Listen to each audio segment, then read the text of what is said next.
Hello and नमस्ते सबैजनालाई। हजुरहरू पनि सन्चै हुनुहुन्छ होला, म पनि सन्चै छु। फेरि पनि स्वागत छ तपाईँहरूलाई मेरो टिएमजी ब्लगमा।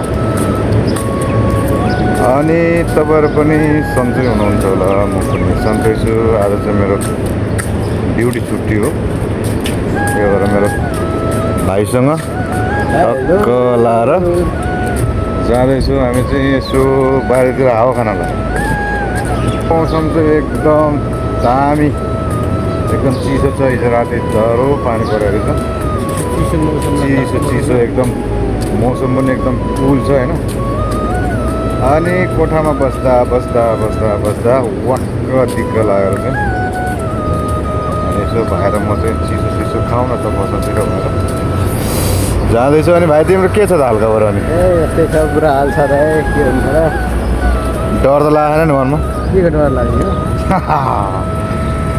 अनि आज चाहिँ म हजुरहरूलाई के भन्छु भने, अहिले सबैजनालाई थाहा छ अहिले के भइरहेछ भन्ने कुरा होइन।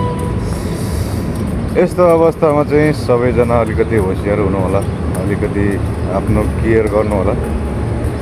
अहिले जुन यहाँको गभर्मेन्टले नगर है भन्ने कुराहरू नगर्नु होला होइन, किनभने यहाँको कानुन एकदम स्ट्रङ छ। यहाँ नगर भन्ने कुरा गर्न हुँदैन। त्यही भएको कारणले जति पनि जे जस्तो माहौल चल्छ त्यो माहौलहरूको चाहिँ फोटो भिडियोहरू कुनै पनि सामाजिक सञ्जालतिर नहाल्नु होला भन्न चाहन्छु। अनि अब के खान त भाइ तिमी? चिसो मौसमलाई तातो बनाउँला भन्ने होइन, भइरहेछ यहाँ। चिसो त चिसै खाइदिनु पर्ला नि, चिसोमा चिसै खानुपर्छ होइन। तर खासै चिसो त होइन, ठिकै छ। अनि पानी परेको छ यस्तो हेर्नु त, यहाँ पानी पुरै जमेन, पानी पुरै साफ गर्दैछ यहाँ। अनि चिसो पनि लिइहाल्यो दुइटा, भाइले बोक्दैछ। हरियालीलाई अनि एउटालाई 5.5 रुपियाँ महँगो हुन्छ नि भाइ। खानेकुरो चाहिँ अलिक महँगै छ, यहाँको लागि त सस्तै हो।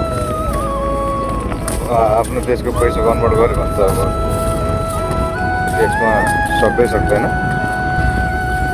हिसाब गर्नै सक्दैन। हिसाब गऱ्यो भने त खानै सकिँदैन क्या के भने होइन। अब म चिसोमा गउँदैछौँ होइन यो आफ्नो नङ छैन नि त।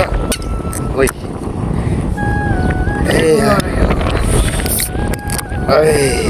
ल होइन, त्यो पनि खोलिहाल्यो। ल आयो त कहीँ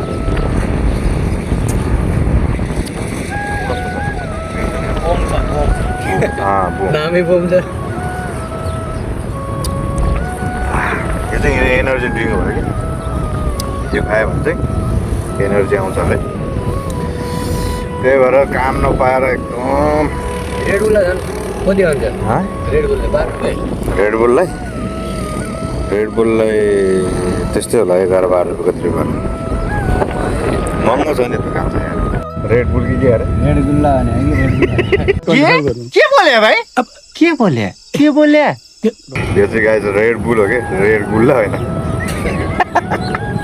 शाबाश बेटा।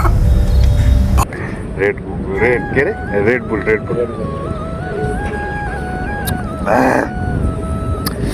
सो त्यही हो। अब भन्नुपर्ने कुराहरू त धेरै नै छ।